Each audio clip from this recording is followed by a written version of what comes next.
Pakistan cricket at its best. 1 minute down, next minute up.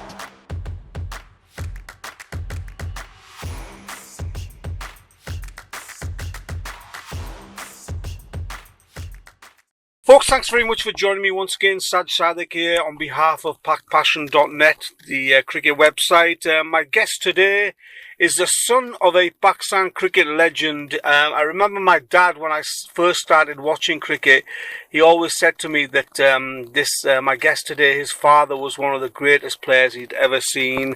My guest has played 6 matches for Pakistan. He had a 15-year, very admirable first-class career, and these days he's a very well-known commentator, commentating on the PSL and various tournaments around the world, as well as Pakistani cricket matches. The one and only Bazid Khan. Bazid, thanks very much for your time. Thank you, Sajid. Thanks very much for having me. Always welcome, Bazid, and it's always interesting to hear your views. Let's start with Mohammad Rizwan. I think Pakistan Cricket Board have finally got the right choice as the white ball captain, I think. Yeah, he's always talked about as being, especially white ball, as being a very good captain. And previously, when he was captaining Multan Sultan, spoke to Andy Flower, and Andy Flower was talked really highly, had great regard for his captaincy, and he talked about him being one of those captains who had a feel for the game. So he trusted his gut feeling, his instinct, and was very clued on every game. So he's very involved in the game. So basically Andy Flower said that we would suggest things to him, but because he's very clued in and because he has that gut feeling about what to do where, he normally goes with his instincts, which is a good sign as a captain, because you're taking ownership and you're making a decision. The Gary Kirsten affair, Bazid, it's left a bit of a sour taste in the mouth, hasn't it? I mean, he came with a huge fanfare, one of the most well-known and successful coaches around the world, and then he's only lasted a few months at the Pakistan Cricket Board. It's not great, is it? Not at all. It's pretty awful, because a couple of months ago, as you rightly pointed out, he's a very decorated coach, and he comes with a huge reputation. I'm not exactly sure of what happened, because different stories are coming out from different avenues. But from afar, it looks as Gary Kirsten doesn't need to prove himself to be a coach, because he's achieved everything. So he probably came with a vision where he wanted to do things his way, and he wanted a certain pattern or a certain way to do things. And I think once he didn't get that, or once he didn't feel that it was the way that he wanted it to be, I think he left. But yes, it's not a good look. It's not great for Pakistan cricket also. Once you sign somebody who's worldwide known as one of the better coaches in the world, and then suddenly in a couple of months' time he has to leave, the optics are certainly very, very poor. And also the fact that not only the optics, but a person like Gary Kirsten going away from a job of an international team so quickly, it doesn't bode well with the whole Pakistan cricket team, or whole Pakistan cricket affair. Probably leaves Jason Gillespie wondering where his future lies, because whilst he's the red ball head coach and interim white ball head coach, he's probably going to be looking over his shoulder all the time. I mean, some people are saying that he should be the coach in all formats, whilst others are saying that his days are numbered.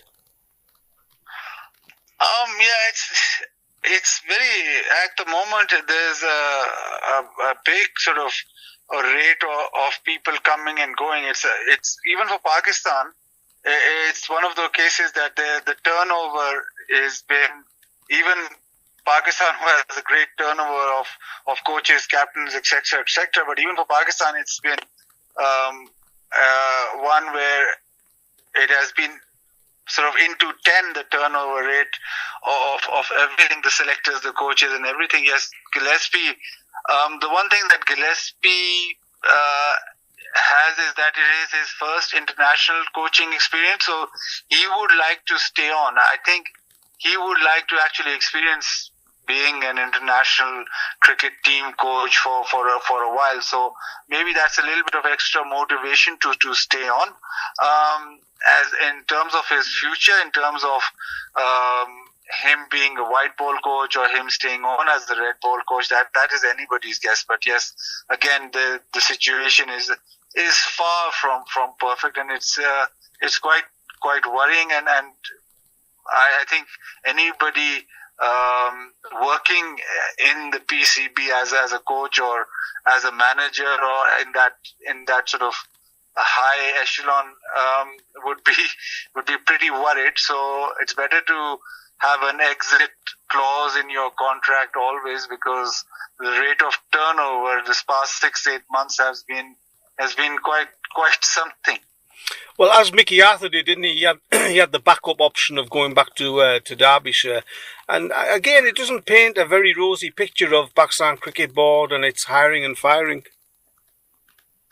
Yeah, it's been a problem. It is a problem, and hopefully they'll settle at something. They haven't settled as yet, because you had what in 3 or 4 months you had, or 5-6 months you've had such a huge turnover. And I think the one thing that I can say is that the bit of success that Pakistan has had with the test matches and now with playing well in Australia with the white ball, that might just stabilize things, because as you know, Pakistan is very much driven by the results. So if you get a few good results, then there's a bit more stability. If for instance Pakistan had lost that England Test series or hadn't won the Test match, hadn't won any Test match in that series, then it would have been even worse. I think with those 2 victories and with now the way that Pakistan have played in Australia, with a little bit of uplift in the team's performance, I think it might just be that there be a bit more stability in the way PCB or the personnel might get a little bit more stability. Bazid, the reports are suggesting that the BCCI have notified the ICC that they will not be sending their team to Pakistan. That leaves Pakistan Cricket Board in a difficult situation. Obviously, they want to host the Champions Trophy next year, all in Pakistan. Obviously, India aren't willing to send their team to Pakistan. How do you see this developing? And it can't be a very easy situation now for the PCB. It's very unfortunate that you have a Champions Trophy and India refuse to come to Pakistan. Pakistan always, if there's like they had the World Cup in India and Pakistan did go, so it is disappointing. It's slightly deflating that to have that spectacle of India playing in Pakistan even in a ICC event. Everybody knows it's a huge deal, and yes, Pakistan will still host. If this happens, we were not sure what's going to happen. But if there's this hybrid model of India not coming to Pakistan and playing in the UAE or on neutral ground, that sort of takes the sheen off the tournament. But I still think that Pakistan are very much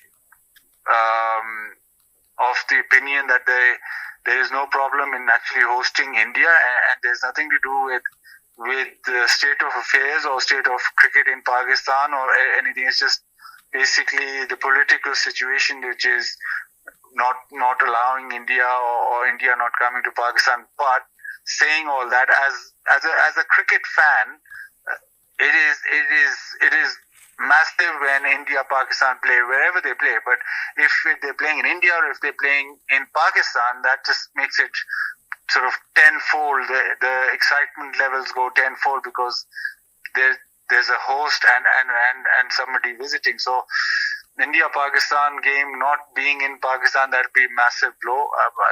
It was a couple of days ago. I was just researched something and there was England and England and Australia have played, I think, around 350 Test matches, and Pakistan and India are about something in the region of 50-60 Test matches total.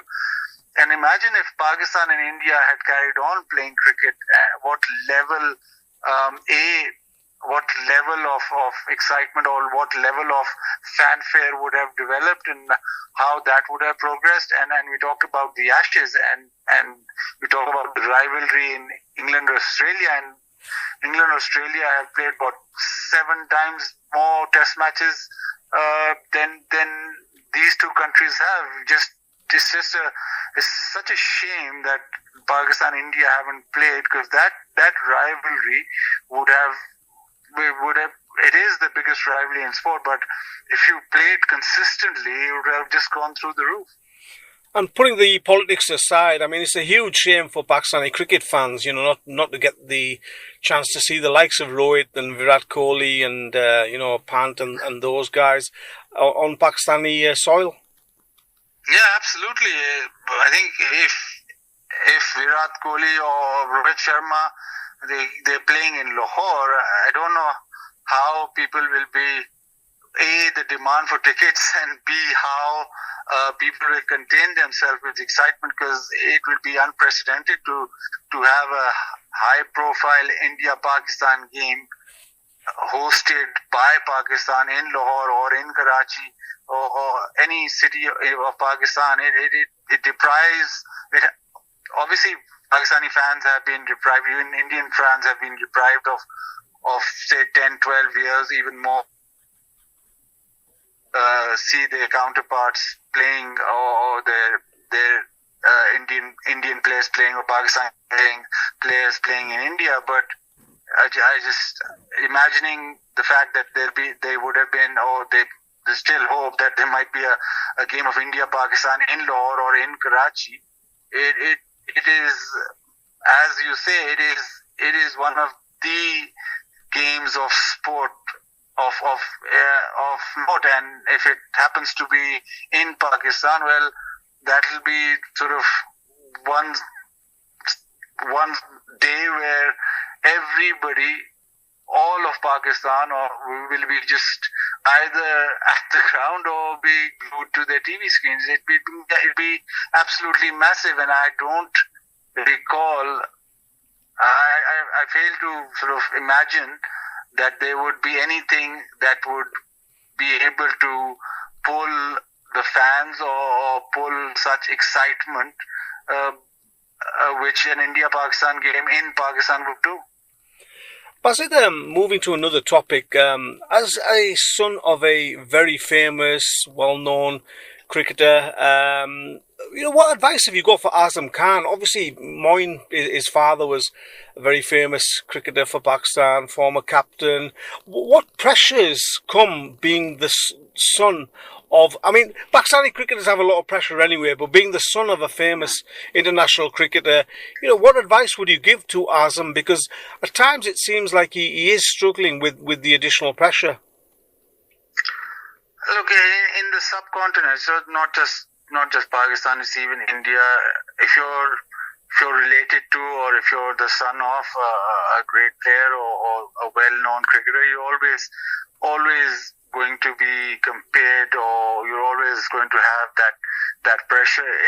It can't be. There's nothing that you can do about it. The only thing you can do is try and accept that yes, basically till the time that you don't become a huge deal, you'll always be compared to your father.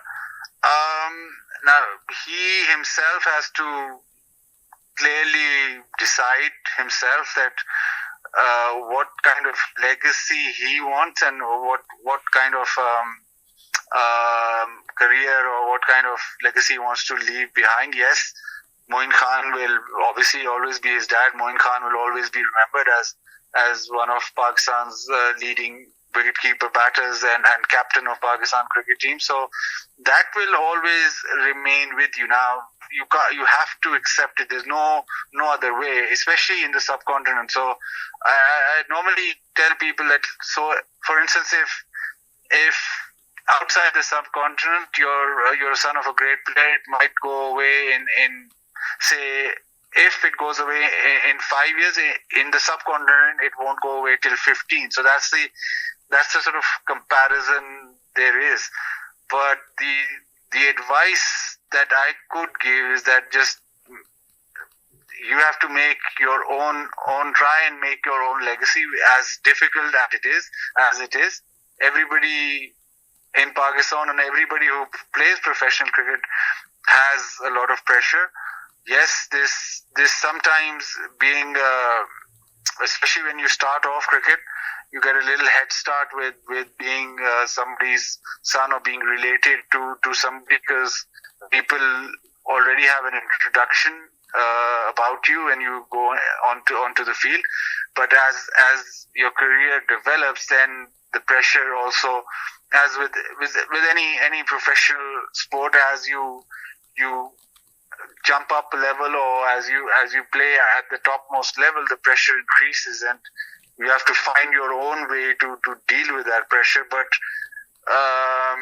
the one thing is for sure, that this will not go away quickly, and this can only be overcome, which very few have done, but it can only be overcome when you actually build your own legacy by consistently performing in international cricket, or consistently performing at whatever level you play. And Bazid, finally, where do you stand regarding selection policies? Obviously, the coach, Jason Gillespie, has recently said that he's just playing the role of the mentor. He has no say in selection, no say in the final 11 being picked. Same with Shan Masood. Surely a captain and a coach should have say in squad selection and the selection of a final 11. Yes, they should. Now, the problem has occurred because Pakistan obviously didn't win at home for so long. And because they weren't winning for so long, they went with one way, and they said this is the 11 that should play, and this is how we're going to win. And it worked. But we're absolutely right. The old days, the selectors would select 15, and that was their job. I'm slightly apprehensive when you have selectors plus coach plus captain having a voting right in the squad. Now the squad, this is my own personal opinion. If you have selectors, then the squad should be the selectors' domain. They should be able to select the 15 or whatever the squad that they want. But obviously, they take feedback from the captain and coach. But once you make the captain and coach a selector as well of the squad, then it becomes a problem, because then it's not very often that everybody will agree, and then it becomes a little muddy with the captain and the coach sitting in while making the squad. Once you've made the squad, and once you've given them, they've decided that there'll be a turning pitch, or they decided that there'll be a seaming pitch. Once you've given them the squad, then I think the 11 should be left to the captain and coach. Whatever 11 they should be allowed to make their 11. But I'm apprehensive when the selectors make the 11. I'm apprehensive when the coach and captain make the squad. So it's before it used to be very clear that the squad would be made by the selectors, and they would take the opinion or advice from the captain and coach, but the captain and coach would not vote on the squad. And then once the 15 or 16 have been selected, then it was up to the captain and the coach to decide which playing 11 or for a particular game should be played or should be selected. Bazid, always fantastic to hear your views. I really appreciate your time. Thank you very much for that, and wish you all the best for the future. Thank you. Cheers. Thank you.